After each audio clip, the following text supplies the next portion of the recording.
네, 준비됐습니다. 네, 시작합니다. 안녕하세요. LNG 발전에서의 해열 냉열 활용 및 CO2 배출량 저감 방안에 대해 발표하게 된 3조의 최수환입니다.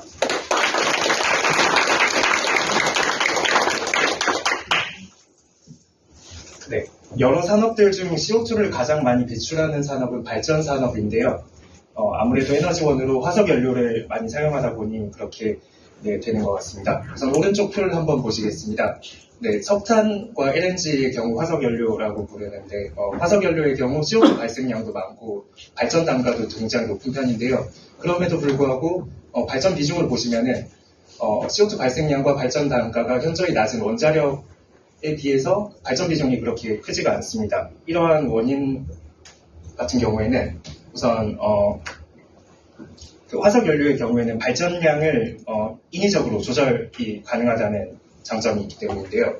예를 들어가지고 발레로 신재생 에너지 같은 경우에는 태양광의 세기를 저희가 조절할 수 없다 보니까 전력 피크 때나 아니면은 전력이 그렇게 많이 필요하지 않을 때 저희가 전력 생산량을 크게 조절할 수 없다는 단점이고요. 원자력도 마찬가지로 안전상의 이유로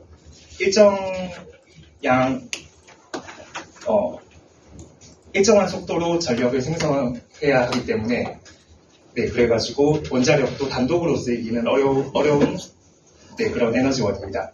그렇기 때문에 저희가 석탄이나 LNG와 같은 화석 연료에 의존할 수밖에 없는데 문제는 CO2가 굉장히 많이 발생한다는 것인데요. 그래가지고 저희 조는 이런 문제를 해결하기 위해서 LNG 발전을 함에 있어서 어떻게 하면 CO2를 저감할 수 있을지에 대해 같이 논의를 해보았습니다.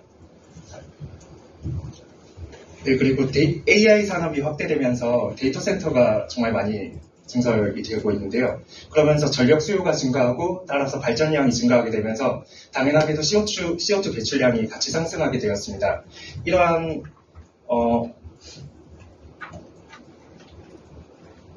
이런 문제들을 해결하기 위해 앞서 말씀드렸듯이 논의를 해보았습니다. 우선 설명하기 앞서 LNG에 대해 간단히 설명드리고 넘어가겠습니다. LNG는 액화 천연가스라고도 부르는데요. 주성분은 메테인이고 어느 점은 영하 162도씨입니다. LNG의 특징은 가스 형태로 추출된 천연가스를 그 운송과 저장이 쉽도록 액화시켜서 액화된 상태의 천연가스를 말하는데요. 하나오션이나 한국조선해양 등의 해양기업에서 LNG 운반선을 통해 액체 상태로 수입을 해오고 있습니다. 이런 LNG를 안정적으로 연소시키기 위해서는 LNG를 기체 상태로 기화시키는 작업이 필요한데요. 이때 LNG에서 나오는 냉기를 냉열이라고 부르고요. 이러한 냉열은 다량의 열을 흡수할 수 있기 때문에 냉방이 필요한 시설에서 활용할 경우 불필요한 에너지 사용을 줄일 수 있다는 특징이 있습니다. 불필요한 에너지 사용이 줄어든다는 것은 그만큼 전기 발전을 덜 해도 된다는 것이고 그로 인해서 CO2 발생량도 줄어들게 된다고 볼 수 있겠습니다. 냉열을 활용할 수 있는 방안에 대해서 간단하게 좀 알아볼 텐데요. 앞서 말씀드렸듯이 AI 산업이 발달하게 되면서 이렇게 데이터 센터가 많이 생기게 됐습니다. 그런데 문제는 데이터 센터의 전체 전력 중 약 40%에서 50% 정도를 그 데이터 센터 자체 냉각을 하는데 쓰이고 있다는 점이 좀 문제가 되고 있고요. 그리고 올해부터 정부에서는 대규모 전력의 수도권 집중 문제를 해결하기 위해서 분산에너지 활성화 방안으로 송전 거리에 대해 차등을 두면서 전기 요금을 차등화하는 그런 정책을 시행하게 되었습니다. 이러한 두 가지 이슈들을 조합해서 본다면은 데이터 센터를 만약에 화력발전소 인근에 짓게 된다면은 냉열도 활용해서 데이터 센터 냉각에 사용되는 전력도 줄이고 그리고 데이터 센터 입장에서는 전기 요금도 저감되는 그러한 효과를 볼 수 있을 것이라고 생각을 하게 됐습니다. 그리고 다음은 식품 및 의약품 자원 저장인데요.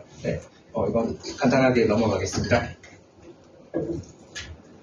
그리고 공정 설명에 앞서가지고 케이스별 공정을 간단하게 말씀드릴 텐데요. 저희가 케이스를 1, 2, 3, 4, 5 이런 식으로 나누긴 했는데 케이스 1, 2, 3로 넘어가면서 기존 공정에서 새로운 공정이 하나씩 추가된다고 이해해 주시면 되겠습니다. 우선 케이스 1은 LNG 복합 화력 발전 시스템인데요.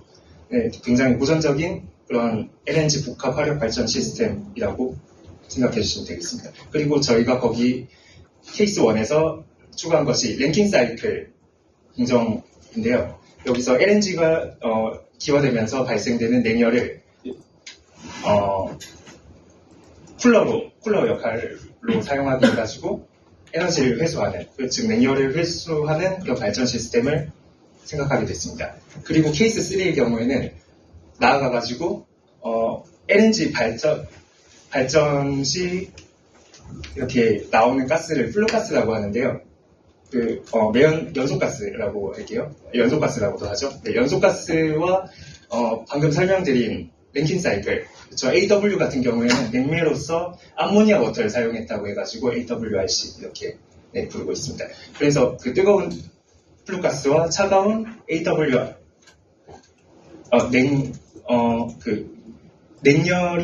냉열로 인해 돌고 있는 AWRC 사이에서 열교환이 일어나면서 이렇게 냉열을 또 다시 회수하는, 그러니까 케이스 2에서 살짝 업그레이드를 한 케이스라고 보시면 되겠습니다. 그리고 케이스 4의 경우에는 플루가스가 랭킨 사이클을 한번 돌고 와가지고 보게 되면은 여기 아무래도 연소가스니까 CO2가 많이 포함되어 있거든요. 거기서 CO2를 포집해가지고 저희가 CCUS까지 고려를 하게 되는 그런 공정을 생각해 보았습니다. 그리고 다음으로 케이스 5의 경우에는 포집한 CO2와 그리고 수전의 공정을 또 추가했는데, 수전의 공정을 통해 얻은 수소 가스를 합성해가지고 이제 메테인을 생성하는 그런 공정을 또 고안을 해봤고요. 마지막에는 랭킨 사이클 이후 남은 LNG 냉열을 이용해서 아까 말씀드린 데이터 센터를 냉각하는 그런 공정도 저희가 생각을 해보게 되었습니다. 그리고 플루이드 패키지와 반응식 간단하게 보실 텐데요. 팽로빈스 방정식 저희는 사용했습니다. 그리고 LNG 발전의 경우는 메테인만 나타내긴 했는데 우선은 완전 연소로 저희가 가정을 했습니다. 그리고 수전의 반응식은 다음과 같고요. 메테인의 경우에도 이산화탄소와 수소 반응에서 메테인 생성됩니다. 네, 전체 공정을 우선 뭐가 되게 많다 보니까 간단하게 쉽게 설명드리고 넘어가겠습니다. 보시면 LNG가 기화되는 그런 시스템이고요. 기화되면서 냉열이 발생하기 때문에 발생된 냉열이 랭킨 사이클과 CCS에 활용된다는 점 생각하시면 되고, 그리고 완전히 기화된 LNG는 발전소로 들어가게 되는데요. 발전소에서 연소가 완료된 천연가스, 즉 플루가스는 이렇게 랭킨 사이클을 한번 거쳤다가 CCS 공정에서 이산화탄소가 이렇게 추출되면서 그래서 CO2가 포집되게 되고요. 그리고 수전의 반응에서 생성된 H2와 반응해서 메탄화 공정에서 또 메테인을 생성하게 됩니다. 네, 조성을 간단하게 보겠습니다. 우선 보시다시피 메테인의 경우, 메테인이 거의 LNG의 주성분이라고 볼 수 있는데요. 90% 이상을 차지하고 있습니다. 그 밖에 다른 탄화수소나 질소 등이 포함되어 있고요. 아까 설명드렸다시피 다 완전 연소가 된다고 가정을 하고 있습니다. 케이스 1인데요. 케이스 1을 설명드리기에 앞서 가장 핵심이 되는 H형 가스터빈에 대해서 설명드리겠습니다. 가스터빈을 보시면 등급이 이렇게 나뉘어져 있는데, 저희 같은 경우에는 현재 초고효율 H클래스 가스터빈을 선정을 하게 됐고요. 가스터빈의 경우에는 그 TIT가 터빈 인풋 템퍼러처라고 해가지고 터빈 입구 온도, TET는 엑시트, 출구 온도 이렇게 되어 있습니다. 터빈 입구 온도를 보시면은 터빈 입구 온도가 증가할수록 복합화력의 효율도 같이 증가하는 것을 보게 되실 텐데요. H클래스도 마찬가지로 TIT가 증가하면서 복합화력 효율이 E클래스나 F클래스에 비해서 조금 더 나아진 그런 성능을 보인다고 보시면 되겠습니다. 그래서 일단 저희가 선정한 H형 가스터빈의 경우에는 입구 온도는 1400도에서 1500도씩을 정상적인 작동 범위고요. 출고 온도의 경우에는 565도에서 640도씨를 기준으로 저희가 맞춰보게 되었습니다. 네, 다음으로 케이스 1을 본격적으로 설명드리겠습니다. 케이스 1은 아까 설명드렸듯 고전적인 LNG 복합화력 발전소인데요. 우선은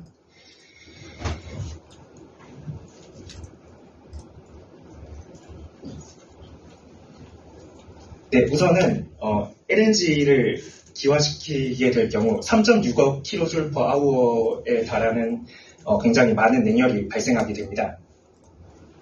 그런데 기존 공정들의 경우에는 이러한 냉열을 이용하기는커녕 어떻게 바다에 버리거나 아니면은 이러한 오히려 그 냉열을 해결하기 위해서 에너지를 더 투입을 하게 되는 그런 경우도 있는 것으로 확인됐습니다.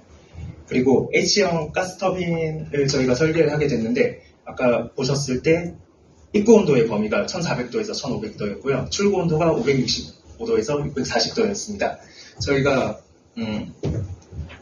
보시게 되면은 터빈 입구가 FG2고 출고가 FG 프로덕트가 되는데요.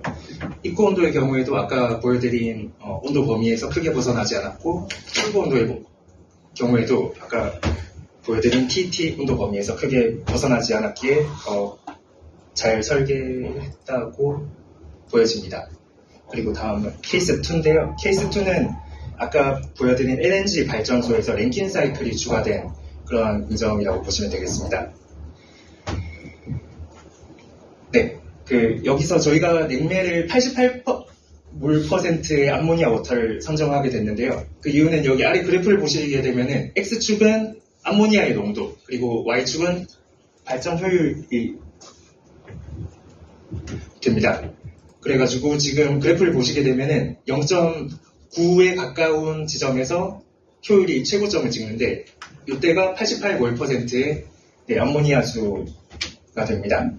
그래가지고 저희가 가장 효율이 좋은 88%의 암모니아 워터를 냉매로 선정하게 됐고요. 다음은 케이스 3입니다. 케이스 3는 아까 보셨던 공정에서 여기 히터죠?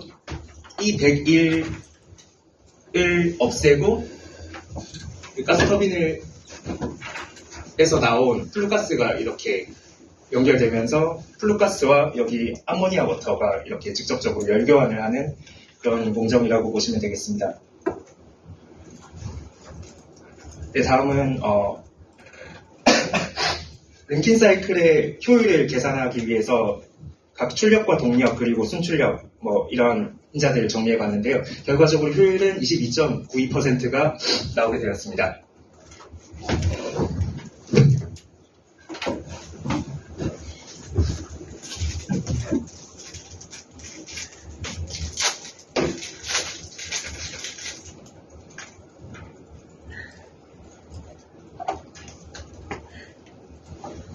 네, 다음 케이스 4번부터 발표를 이어서 진행하도록 하겠습니다. 케이스 4번은 앞선 케이스 3번 공정에 CCS 공정을 추가한 버전인데요. 냉열을 이용해 플루가스를 냉각하여 이산화탄소를 액화시켜서 분리해주는 그런 공정이라고 보시면 되겠습니다. 분리된 이산화탄소 중 일부는 액체 상태로 저장되고 또 일부는 이후에서 수전해온 수소와 반응을 통해서 메탄화 과정에서 피드로 사용되게 됩니다. 발전소에서 나오는 플루가스는 온도가 매우 높은데요. 이 높은 온도를 가진 플루가스를 통해 랭킨 사이클을 거쳐 한 번 냉각시키고 이산화탄소를 포집하고 남은 기체를 이용해 다시 한 번 더 냉각시킵니다. 이는 CO2를 쉽게 액화시키기 위함입니다. 선 C2번 스트림에서 액화시키기 위해 압력을 400kPa까지 높여줄 것이고 다음으로 LNG와 열교환을 마치고 한 번 더 쿨러를 사용해 온도를 영하 150도까지 낮춰줄 것입니다. 이산화탄소의 포집률은 C2의 압력과 C3의 온도로 인해서 결정되는데요. 이에 따라서 최적의 온도와 압력을 결정하기 위한 케이스 스터디를 수행하였습니다. 보시는 표는 들어가는 스트림의 각 조성 및 온도 압력 유량입니다. 네, 저희가 케이스 스터디를 수행한 결과 압력은 보시다시피 400kPa 부근에서 가장 높게 나타났고 온도는 마이너스 150도 부근에서 가장 높게 나타났습니다. 그런데 지금 압력 데이터를 보시면은 250도 부근에서 튀는 값이 발생하고 있는 것을 확인할 수 있는데 저희가 이 부분의 원인을 찾기 위해서 직접 손으로 입력해 가면서 원인을 조사해 보았지만 찾아낼 수 없어서 단순한 오류였던 것으로 결론을 내고 그 이후로 가장 높게 0.99%, 99%에 가까운 이산화탄소 포집률이 보이는 400kPa를 저희 압력으로 결정해주게 되었습니다. 다음 케이스 5는 포집된 이산화탄소와 PEM 수전해를 통해 생성된 H2를 반응시켜 메탄을 생성하는 메탄화 공정입니다. 상단의 PEM 수전해에서 물을 분해해 수소를 생산하고 이 수소를 하단에서 공급한 CO2와 혼합하여 메탄화 반응기에 투입합니다. 반응식은 CO2와 4H2를 합쳐서 CH4와 2H2가 생성되는 과정이며 이후 생성물은 분리 과정을 거쳐 최종적으로 메탄을 생성합니다. 그리고 이 시스템은 포집된 CO2를 자원화하고 블루 수소를 활용해 합성 메탄을 생성하는 파워 투 가스 시스템으로 기존의 LNG 인프라와 연계 가능한 탄소 순환형 시스템이라는 의미를 가집니다. 다음은 앞선 공정에서 수소를 생성하는 PEM 수전해 공정에 관한 분석입니다. 기본 반응식은 2H2O에서 2H2와 O2가 생성되는 반응이며 전기 에너지를 이용해 물을 수소와 산소로 분해하는 시스템인데요. 들어가는 피드를 보시면 H2O 피드가 PEM 수전해 장치로 투입되고 장치 내부에서 양극과 음극 반응을 통해 수소와 산소가 각각 생성됩니다. 생성된 수소는 캐소드 측에서 배출되어 후단 분리 및 정제 과정을 거쳐 H2 프로덕트 스트림으로 생성됩니다. 운전 조건을 보시면 유입되는 물의 온도는 약 30도씨, 압력은 약 101kPa 조건에서 투입되고 있으며 물의 요량은 약 2,900kg/h입니다. PEM 조건을 보시면 패러데이 효율은 95%로 설정하여 전기 에너지가 실제 수소 생성에 거의 대부분 기여하도록 가정하였습니다.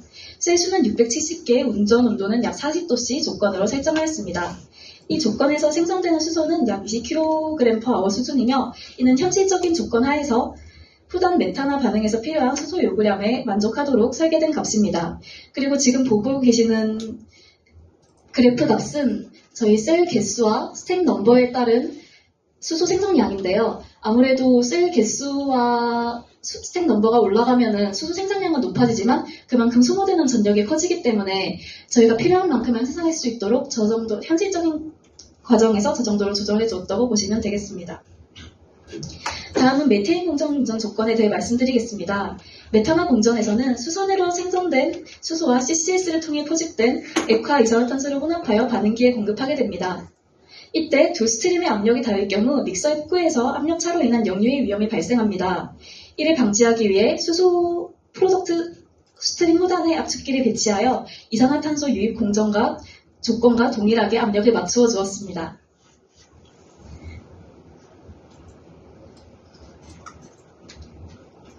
그리고 다음으로 CO2 만약 전량 넣게 된다면 기화 에너지가 부족하여 열교환기 내에서 충분한 열 전달이 이루어지지 않아 완전한 기화가 불가능하기 때문에 저희는 이를 양을 조절하여 주었고요. 두 번째로 포집된 이산화탄소를 전량 투입할 경우 수율 저하의 문제가 발생할 수 있습니다. 실제 메탄화 반응에 필요한 CO2 유량은 약 20.28kg/h인데요. 따라서 포집한 전량을 투입할 경우 과량의 CO2로 인해 CH4 효율이 급격히 감소하게 됩니다. 결과적으로 저희는 화학 양론비에 따라서 최대 수율을 확보할 수 있는 최저 물량을 설정하여 공정을 설계하였습니다. 네, 다음은 케이스 5.5번으로 데이터 센터 냉각을 포함한 공정입니다. 데이터 센터에서 200도씨에 가까운 열이 방출되는데 이를 냉각하기 위해서는 매우 큰 전력이 소모됩니다. 하지만 저희는 랭킨 사이클을 거치고 나온 LNG를 활용해서 그 냉열로 데이터 센터를 냉각하는 방식을 한번 구상해 보았습니다. 조건을 보시면은 데이터 센터에서 나오는 냉각수의 온도는 약 15도, 그리고 다시 유입되는 냉각수의 온도는 대략 5도일 것을 확인할 수 있는데요. 이렇게 LNG를 이용해서 냉각을 진행하면 6,597kW의 냉방 전력의 전량이 가능하고 저희도 LNG 냉열을 회수하여 9,420kW까지 저희가 마지막 최종 기화에 필요한 전력을 감축하셨다고 봐주시면 되겠습니다. 다음은 평가 및 분석입니다. 저희 순 전용량 계산식은 다음과 같고 연용량 효율 계산식은 각각 다음과 같습니다. 그래서 첫 번째 케이스 2에 대한 시스템 효율 분석을 해볼 텐데요. 우선 저의 총 연료량은 히터에서 들어가는 연료량, 그리고 다들 잘 아시는 랭킨 사이클에서 효율을 구하는 방식이고, PPT에 오류가 발생해서 표시가 되지 않았는데 총 효율은 22.29%가 발생했고 순 전용량은 64만 6천 kW를 얻을 수 있었습니다. 다음은 케이스 3번의 효율 분석입니다. 이번에는 히터의 듀티 대신에 열교환기의 듀티를 사용해 주었고요. 또 동일한 랭킨 사이클의 효율 분석 공식을 사용하였습니다. 이때도 효율은 22.92%로 동일하게 나오지만 저희는 히터에서 듀티를 사용하는 대신에 열교환기를 이용해 주었기 때문에 순 전용량을 절약하여 약 7만 kW의 순 전용량 2등을 받았습니다. 다음은 마지막 케이스 4번에 대한 시스템 효율 분석입니다. 저희는 플루가스를 이용하여 CCS 포집까지 마치고 난 후 마지막 최종 플루가스로 터빈을 한 번 더 돌렸는데요. 이를 통해서 총 효율 49.5%를 달성할 수 있었고 여기에서 순 전용량 10만 1000kW를 더 얻을 수 있었습니다. 그래서 총 전용량 분석의 그래프 증가량을 보시면 이렇게 증가하고 있는 것을 확인할 수 있습니다. 케이스 2번에서는 케이스 1번에서에 비해서 줄어든 것을 확인할 수 있는데 이렇게 순 전용량이 줄어들게 된 이유는 케이스 2번에서 랭킨 사이클의 추가함에 따라서 히터에서 사용되는 듀티가 증가했기 때문입니다.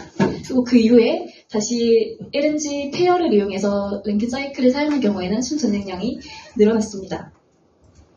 그리고 총 전력 생산량과 효율을 비교한 그래프는 다음과 같습니다. 효율과 총 생산 전력 모두 증가하고 있고 효율은 케이스 2번과 3번 동일하지만 이는 계산식 때문인 것을 알 수 있습니다.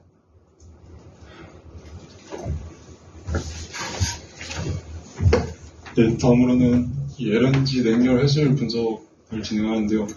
우선 저희는 그 화력발전소의 액체 상태의 LNG를 기화하여서 이 원료로서 사용하기 때문에 LNG를 기화하기 위한 그만큼의 열이 필요하게 됩니다. 이 과정에서는 이제 다량의 열을 흡수하면서 많은 냉열이 활용되는데 이 일반적인 이 공정에서는 이 냉열을 활용하지 않았기 때문에 저희는 CCS와 랭킨 사이클을 연결하여서 이 냉열을 활용하는 쪽으로 계산을 진행하였습니다. 따라서 이 냉열 회수율 분석을 하게 되었는데요. 우선 요구되는 열을 확인하기 위해서 케이스 1에서 이 가장 기본적인 공정에서 들어가는 LNG의 유량에 따라서 얼마만큼의 열이 필요한지를 먼저 계산했습니다. 저희는 액체 상태 LNG가 45만 kg/h로 들어가게 되는데 이때 필요한 열은 36,420만 kJ/h의 열이 필요하게 됩니다. 다음으로 회수되는 냉열을 계산하기 위해서는 이 케이스 5의 CCS 공정, 이 왼쪽의 CCS 공정과 그다음에 이 오른쪽에 이 랭킨 사이클을 연결하여서 이때 회수되는 냉열을 각각 분석하게 되는데요. CCS 같은 경우에는 이제 이 발전소에서 나온 플루가스가 이제 고온 상태이기 때문에 이것이 이 냉열과 열교환을 하면서 그 과정에서 이 플루가스는 액화되고 이 냉열은 흡수되게 됩니다. 그리고 이 랭킨 사이클에서는 랭킨 사이클을 돌기 위한 냉각수를 냉각하는 과정에서 냉열이 사용되게 되는데요. 이때 각각 활용되는 냉열의 양은 CCS 공정에서는 8,986만 kJ/h가 냉열에 사용되고 그리고 랭킨 사이클의 경우에는 23,230만 kJ/h가 사용되어서 결과적으로 회수되는 냉열은 88.54%의 냉열이 회수되는 것으로 확인되었습니다. 다음으로는 엑서지 분석인데요. 우선 엑서지 분석을 하기 위해서는 그 순출력과 그다음에 엑서지의 값이 들어가는 스트림의 엑서지 값이 필요하게 되는데 우선 순출력 같은 경우에는 이제 발전 전력과 소비 전력의 차이로 보여지게 됩니다. 저희는 이때 다른 공정들, 메탄올 공정이나 아니면 화력 발전에 있는 공정 여러 가지가 있지만 참고 문헌과 정확한 비교를 하기 위해서 냉열이 활용되는 CCS 공정과 이 랭킨 사이클 공정에서의 전력만 사용하여서 이 순출력을 구하게 됐습니다. 그렇게 해서 구해진 값이 85,490kW입니다. 다음으로는 이제 엑서지 값을 구했는데요. 원래 이 엑서지는 주어진 시스템의 평형 상태에 도달할 때까지 생산할 수 있는 최대의 유효한 일로 그 각각 물리적 엑서지와 화학적 엑서지가 존재하는데 저희 공정에서는 이 화학적 비중의 변화가 없기 때문에 이 화학적 엑서지는 무시하고 물리적 엑서지만 구하여서 LNG 엑서지 효율 분석을 진행하게 되었습니다. 엑서지 효율을 분석하는 식은 여기 보이는 식과 같고, 이렇게 해서 엑서지 효율을 구해보았는데요. 저희가 이제 기준이 됐던 참고 논문의 경우에는 이 LNG 엑서지 효율이 41.93%였는데, 저희는 이제 67.94%로 26.02% 상승된 엑서지 효율이 관측되었습니다. 다음으로는 이제 메탄화 공정에서 발생하는 이 메탄화의 수율을 높이기 위한 이 공정 설정, 민감도 분석을 진행하게 되었는데요. 우선 이 메탄화 수율 같은 경우에는 이 들어가는 CO2의 물수와 그다음에 생성되는 CH4의 물수를 바탕으로 구할 수 있고, 이때 독립 변수 같은 경우에는 반응 온도와 압력을 기준으로 케이스 스터디를 진행하게 되었습니다.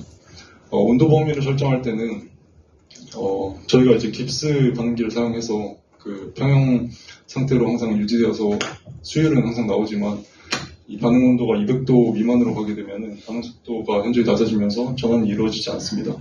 그리고 450도를 초과하는 경우에는 이 연료 비축 평형이 역방향 쪽으로 이동하면서 이 CH4 수율이 급감하고, 또 촉매를 사용하는 경우 촉매 소결이 발생할 수 있기 때문에 이 사이의 온도 구간에서 스터디를 진행하게 되었습니다. 압력 같은 경우에는 이제 높은 압력이면 더 많은 수율이 포집되지만, 저희의 경우에는 들어가는 스트림의 압력을 기준으로 해서 상한과 하한을 잡고 케이스 스터디를 돌리게 되었습니다. 이렇게 해서 온도와 압력에 따른 수율의 스터디가 진행이 되었는데요. 압력을 보시면 이 메탄화 공정, 이 반응물에서 생성물로 갈수록 전체적인 몰수가 감소하는 공정이기 때문에 높은 압력으로 갈수록 이 CH4 수율이 높아지는 것을 확인할 수 있고, 또 메탄화 공정은 발열 반응이기 때문에 저온 조건에서 더 높은 수율을 보이는 것을 확인할 수 있었습니다. 그래서 저희는 이 그래프를 바탕으로 이 반응 온도는 200도, 그리고 공급 압력은 400kPa에서 100% 수율을 달성하여서 이 조건을 최적 조건으로 설정하였습니다. 다음으로는 간단한 그래프이긴 하지만 온도는 200도 그리고 압력은 400도로 앞에서 구한 최적점에서의 이 조성비에 따른 수율도 함께 보였는데요. 초기 이제 CO2와 H2의 비율이 이제 CO2가 더 적은 양 존재할 때는 아무래도 반응이 모두 진행되어서 수율이 100%로 나왔지만, 이후 CO2 양이 더 많이 과량이 공급됨에 따라서 H2가 부족하여서 수율이 급감하는 것으로 확인되었습니다. 이때 지점은 CO2와 H2의 비율이 0.24일 때 100%의 수율이 유지되었고, 이것이 이론적 화학적 양용비와 유사한 값을 띄웠기 때문에 저희는 이때 이 조성비에서의 값을 최적 조건으로 설정하였습니다. 네, 다음으로는 이제 LCA 분석을 진행하는데요.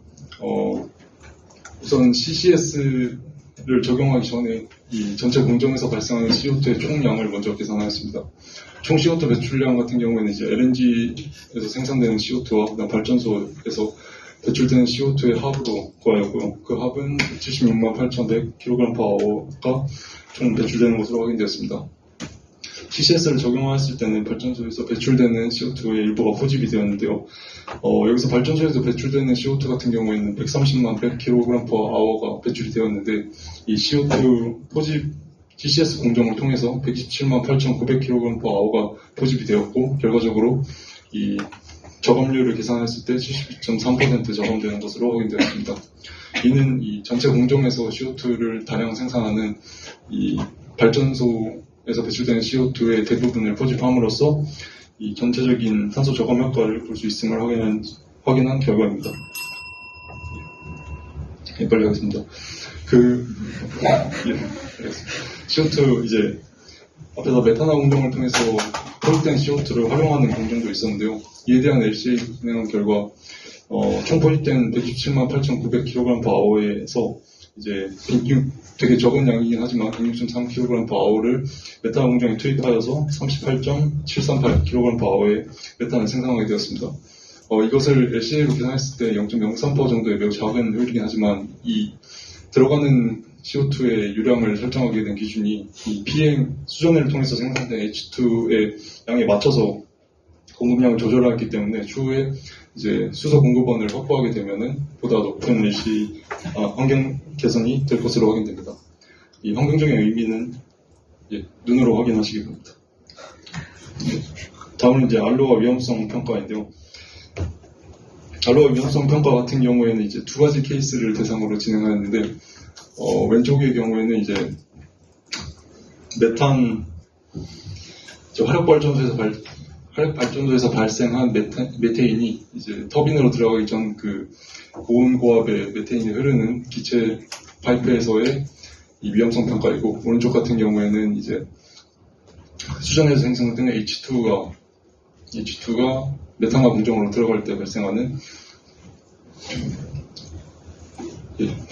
그 파이프에서의 위험성 평가입니다. 각각의 위험성 평가 조건은 풍속은 2.9m/s로 설정하였고, 기온은 20도로 평균의 값대를 설정하여서 위험성 평가를 진행하게 되었습니다. 두 개 모두 메테인과 수소가 유출되었을 때 발생할 수 있는 이 폭발 범위를 검토한 것으로, 이 메테인 같은 경우에는 바람의 방향에 따라서 180m까지의 폭발 위험이 발생할 수 있고, 또 수소 같은 경우에는 250m까지의 이 폭발의 영향이 있는 것으로 확인되었습니다. 이를 실제 인천 복합화력 발전소에서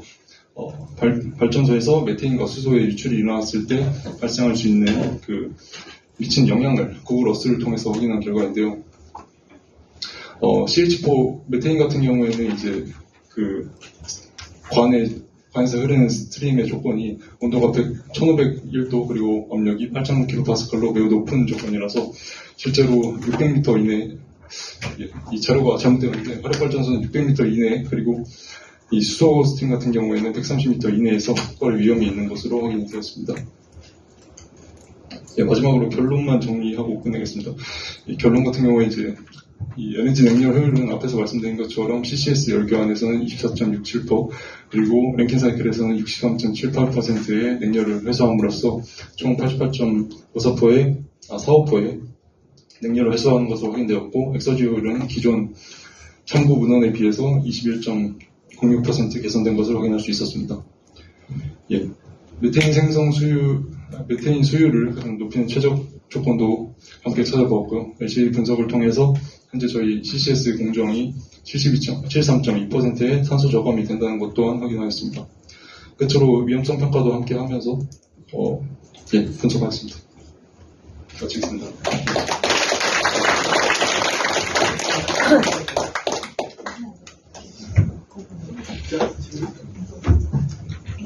질문 부탁드립니다. 네, 바로 이 시험입니다. 케이스 5에서 혹시 한번 사진 보여줄 수 있을까요?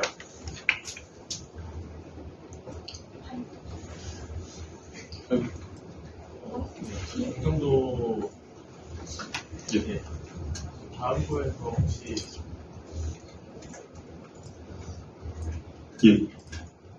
이거 맞나요? 혹시 깁스 반응이 있어서 혹시 깁스 반응이 어느지 한번 더 알려주시면. 그 메탄화 공정에서 깁스 반응기를 설정한 이유는 저희가 참고한 논문에서 이제 컨버전 리액터를 사용하지 않고 깁스 반응기를 사용해서 진행했기 때문에 선택을 하였는데요. 근데 이 깁스 반응기를 사용했을 때 발생할 수 있는 문제가 이제 CH4 수율 설정에서 말씀드린 것처럼 온도랑 압력 설정하는 데 있어서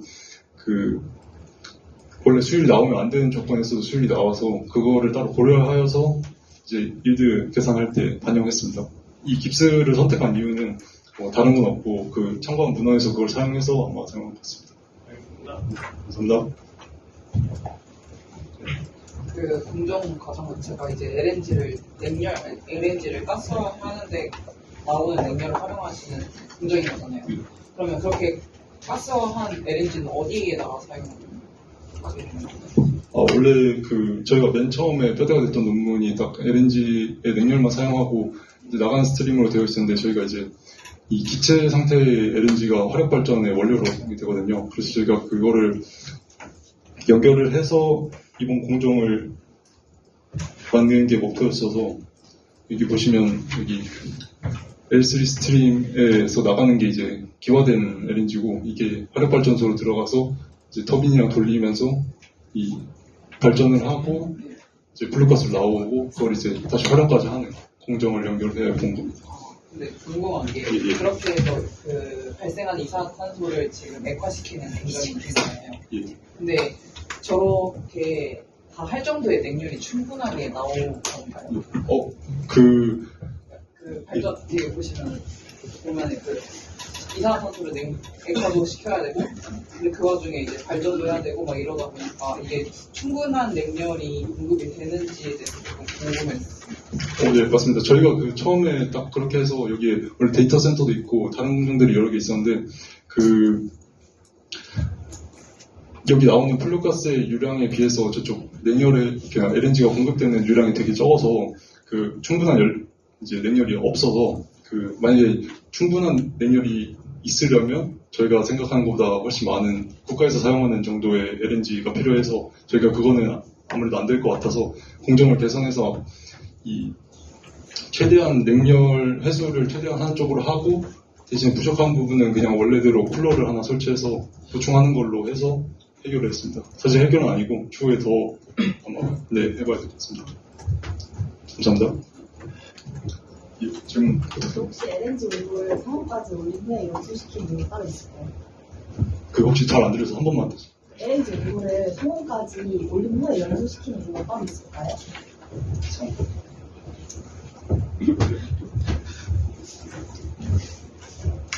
네, 우선은 LNG의 경우 액화된 가스다 보니까 터빈 여기 보시면은 반응기가 지금 터빈 가스 터빈으로 LNG가 들어가게 되는데요. 만약에 빠르게 돌아가는 터빈 날에 액적이 부딪히게 되면 터빈 날이 손상될 수도 있고 그리고 충분히 식지 않은 그러니까 엄청 차가운 가스가 관로를 통과하게 된다면은 바깥에 있는 공기 중 수증기가 연결되면서 파이프가 손상될 수도 있기 때문에 상온 정도까지 충분히 시켜준다고 알고 있습니다. 네. 6조 전기한 질문이 있습니다. 지금 이 CCS 공정에서 그 CO2를 엄청 낮은 온도에다가 엄청 고온으로 다루고 있는데 혹시 물성 플루이드 패키지는 어떤 걸 선택하셨는지 보여주실 수 있을까요? 저희는 전체 공정 팽 로빈슨 공정을 사용하였고 이 공정을 사용한 이유는 저희가 기반으로 삼게 된 선행 논문에서 이 플루이드 패키지를 사용하였기 때문입니다.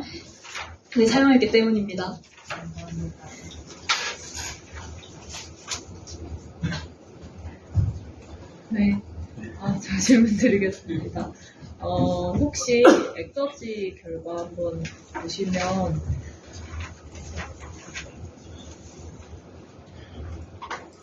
네, 그 전체 엑서지를 계산하시고 혹시 그러면 장치 엑서지나 이로 인해 생성되는 파괴 같은 경우에는 계산을 안 하셨는지에 대해서 궁금합니다. 저희가 처음에 진행한 공정에서는 계산을 해놓은 값이 있는데요. 저희가 공정을 마지막에 급하게 수정하게 되면서 시간이 부족해서 다 계산을 못한 부분이 있어서 그 장치 엑서지를 계산하는 방법에 관하여 간단히 설명드리도록 하겠습니다.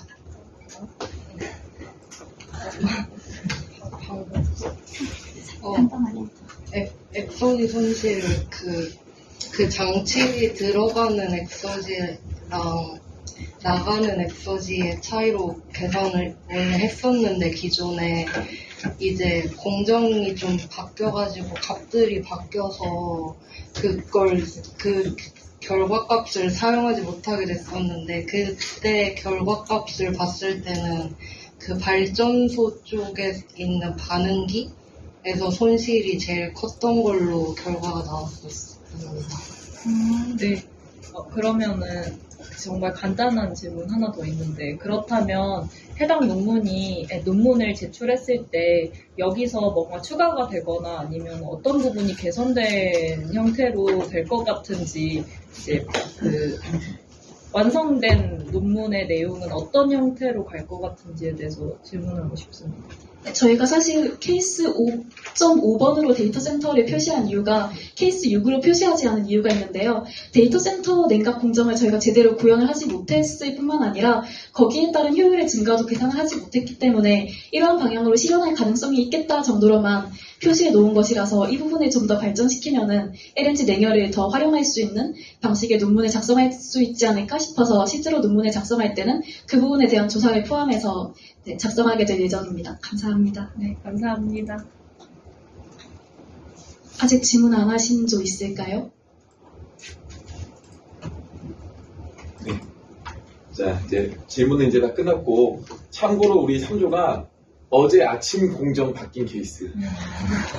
그래서 정말 진짜 하루 만에 가능할까라는 저도 생각을 하면서 했는데, 그래도 되게 그 시간을 정말로 아마 몇 번 못 주무셨을 것 같긴 한데 잘 정리해 준 것 같고, 뭐 물론 어느 좀 부족한 것도 뭐 있을 수 있었겠지만 잘 정리한 것 같고, 지금 관련 발표는 또 준비한 시간 얼마 없었는데 발표는 또 제일 길게 해주셨어요.